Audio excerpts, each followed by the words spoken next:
दो न्याय अगर तो आधा दो, पर इसमें भी अगर बाधा हो तो दे दो केवल 5 ग्राम, रखो अपनी धरती तमाम। रामधारी सिंह दिनकर की कृष्ण की चेतावनी कविता की ये लाइनें पुणे लग्जरी कार एक्सीडेंट मामले में एकदम सटीक बैठ रही हैं। महाभारत के दौर से लेकर कलयुग के दौर तक बहुत कुछ बदल गया है, लेकिन इतिहास गवाह है न्याय प्रणाली जस की तस है। आज भी न्याय पर उसका कब्जा है जिसकी लाठी में दम है। इससे कोई फर्क नहीं पड़ता आरोपी एक की जान ले या फिर हजारों की। नमस्कार, मैं हूं आपके साथ हर्ष भारद्वाज। आप देख रहे हैं शेष भारत। पुणे जो इस वक्त चर्चा का विषय बना हुआ है, जहां 18 मई की रात को तेज रफ्तार पोर्शे कार चला रहे 17 साल के नाबालिग को रोड एक्सीडेंट के मामले में 15 घंटे के अंदर ही जमानत मिल गई। हादसा 17 मई तड़के कोरेगांव पार्क इलाके में हुआ था, जिसमें 2 पहिया वाहन सवार 2 लोगों की मौत हो गई। आरोपी नाबालिग ने शराब पीकर 2 लोगों को रौंद दिया, लेकिन उसके रसूख के आगे कानून की जंजीरें ढीली पड़ गई और नाबालिग को हिरासत में लिए जाने के 15 घंटों के अंदर ही कोर्ट ने उसे जमानत दे दी। लेकिन रिहाई के लिए कुछ शर्तें भी रखी, जैसे 15 दिनों तक ट्रैफिक पुलिस के साथ काम करना होगा, मानसिक जांच और इलाज करवाना होगा, सड़क दुर्घटनाओं के प्रभाव और उनके समाधान पर 300 शब्दों का निबंध लिखना होगा, किसी नशा मुक्ति केंद्र में जाकर रिहेबिलिटेशन लेना होगा, ट्रैफिक नियमों को पढ़ना होगा और भविष्य में अगर वो किसी सड़क दुर्घटना को देखे तो पीड़ितों की मदद करनी होगी। ऐसे में कहा जा सकता है कि 2 लोगों की जान चली गई और कोर्ट ने जो नैतिक ज्ञान टाइप करके जो सजा दी है वो कई सवालों को जन्म देती है, क्योंकि न्याय का जो सूत्र हल्के नियमों में से गुथा गया है, इस पर सवाल उठने लाजमी है, जिसे आज हम उठा रहे हैं। क्योंकि एक नाबालिग जो जवानी की दहलीज से बस कुछ कदम दूर है, वह शराब पीकर 2 लोगों की दुनिया को बेरहमी से उजाड़ देता है, उसे क्या सजा मिलनी चाहिए? इसका जवाब आप, हम और न्याय सिस्टम में बैठे लोग अच्छे से जानते हैं, लेकिन वो सजा नहीं मिल पाती।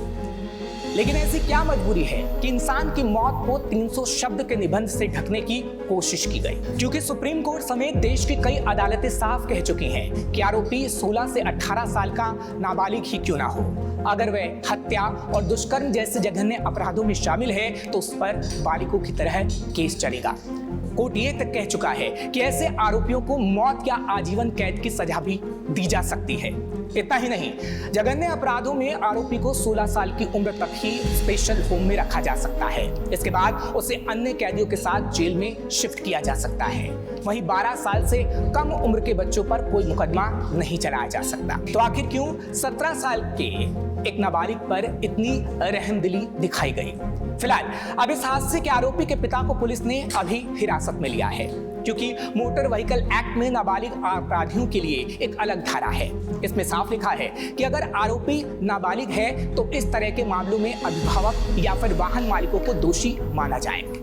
इसलिए अब आपको नाबालिगों के गाड़ी चलाने पर नियम क्या है और इस नियम के तहत गाड़ी नहीं चलाई गई तो आखिर क्या होगा वो बताते हैं। तो इस पर कानून क्या कहता है अब वो हम आपको बताने जा रहे हैं, क्योंकि देश में 16 से 18 साल के युवाओं के लिए 50 सीसी से कम के गियरलेस 2 व्हीकल ही चलाने की परमिशन देता है। जो हमारा लॉ है, हमारा कानून है, नाबालिगों को आखिर वो कौन सी गाड़ी चला सकता है ये हमारा कानून बताता है। मोटर व्हीकल एक्ट 1988 के तहत अगर कोई नाबालिग गाड़ी चलाते हुए पकड़ा जाता है तो उसके अभिभावक से 25,000 का जुर्माना वसूला जाएगा। यानी उसके फादर से, उनके पेरेंट्स से अगर कोई भी है, खासतौर पर फादर से 25,000 का जुर्माना वसूला जाएगा अगर वो नाबालिग है। ये हमारा कानून कहता है। साथ ही अभिभावक को 3 साल तक की सजा हो सकती है, यानी वो जेल में 3 साल की सजा काटेगा। ये कानून हमारा कहता है और कानून इसलिए बनाया गया ताकि इसका पालन किया जाए। नाबालिग पर 25 साल की उम्र तक किसी भी तरह की गाड़ी चलाने पर पूरी तरीके से बैन रहेगा, यानी वो 25 साल तक कोई भी गाड़ी नहीं चला सकता है, ये कानून कहता है। लेकिन आपके आसपास आपको ऐसे नाबालिग मिल जाएंगे जो ऐसी गाड़ी चलाते होंगे जो कि नाबालिगों को नहीं चलानी चाहिए। अब सवाल उठता है कि पुणे के पोर्शे कार एक्सीडेंट मामले में नाबालिग को क्या सजा मिल सकती थी, क्योंकि नाबालिग अपराधियों और किशोरों के मामलों को देखते हुए जुवेनाइल जस्टिस एक्ट 2000 कानून लाया गया था, जिसके तहत देश भर में जुवेनाइल जस्टिस बोर्ड और जुवेनाइल कोर्ट बनाए गए। इसमें सबसे अहम संशोधन दिसंबर 2012 में निर्भया कांड के बाद हुआ था, जिसके तहत अगर 16 साल या उससे ज्यादा उम्र का कोई किशोर जघन्य अपराध करता है तो उसके साथ वयस्क की तरह ही बर्ताव किया जाएगा। लेकिन क्या इस केस में ऐसा किया गया? तो जवाब नहीं में है। और इसी वजह से हर साल भारत में ऐसे मामले बढ़ते जा रहे हैं, जिसको अगर आपको हम आंकड़ा दिखाएंगे तो शायद आप चौंक जाएंगे। इसलिए अब आपको एनसीआरबी का हम आंकड़ा दिखाते हैं। अब उन एनसीआरबी के आंकड़ों को समझने की कोशिश करते हैं जो ये बताती है कि कितने अपराध बढ़ रहे हैं जो नाबालिग कर रहे हैं। 2022 की रिपोर्ट हम आपको दिखा रहे हैं। इस वक्त आप देख रहे होंगे एनसीआरबी 2022 की रिपोर्ट है। 2020 की तुलना में 2021 में सड़क दुर्घटना 3,68,828 से बढ़कर 4,22,659 जा पहुंची है। ये आंकड़ा है जो एनसीआरबी का है, जो हम आपको बता रहे हैं। और इस दुर्घटना में करीब 10% भूमिका नाबालिग यानी 18 साल से कम उम्र के बच्चों की है। यानी आप समझ सकते हैं ये एनसीआरबी का आंकड़ा है और इससे ज्यादा भी आंकड़ा हो सकता है। और ये एनसीआरबी का आंकड़ा कह रहा है कि कैसे इसमें भूमिका नाबालिग की है, यानी 18 साल से कम उम्र के उस नाबालिग की है जो रोड एक्सीडेंट में लोगों को मार देता है। भारत में हर दिन सड़क दुर्घटना में करीब 40 बच्चों की मौत हो जाती है। ये हर दिन का आंकड़ा है कि हर दिन 40 बच्चों की मौत हो रही है। और मार कौन रहा है? वो ड्राइविंग जो कर रहे हैं नाबालिग कर रहे हैं, जिसमें कम उम्र में ड्राइविंग करना बड़ा कारण है। ये एनसीआरबी कहती है, एनसीआरबी का रिपोर्ट कहता है कि नाबालिग बच्चे जब ड्राइविंग करते हैं तो हर रोज 40 बच्चों की जान ले रहे हैं। अब इससे ये समझा जा सकता है कि जिस तरह से ये संख्या बढ़ रही है, भारत में और सख्त कानून की जरूरत है ताकि ऐसे मामले सामने ना आ सके। लेकिन ये कब होगा ये किसी को नहीं पता, ना मैं जानता हूं ना आप जानते हैं। लेकिन हाँ, अगर ऐसा विदेश में होता है तो सख्त से सख्त कार्रवाई की जाती है, क्योंकि दूसरे देशों के कानून काफी सख्त हैं।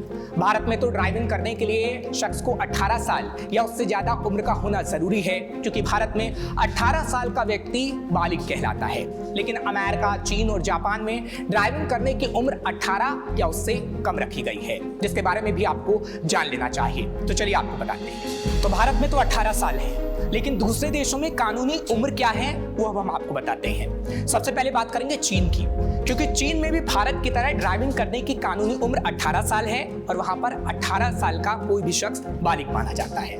बात कनाडा की करते हैं, क्योंकि कनाडा में 16 साल की उम्र है। जब कोई बालिग होता है तो उसे ड्राइविंग लाइसेंस मिल जाता है और वो गाड़ी चलाने लायक हो जाता है। ये उम्र रखी गई है।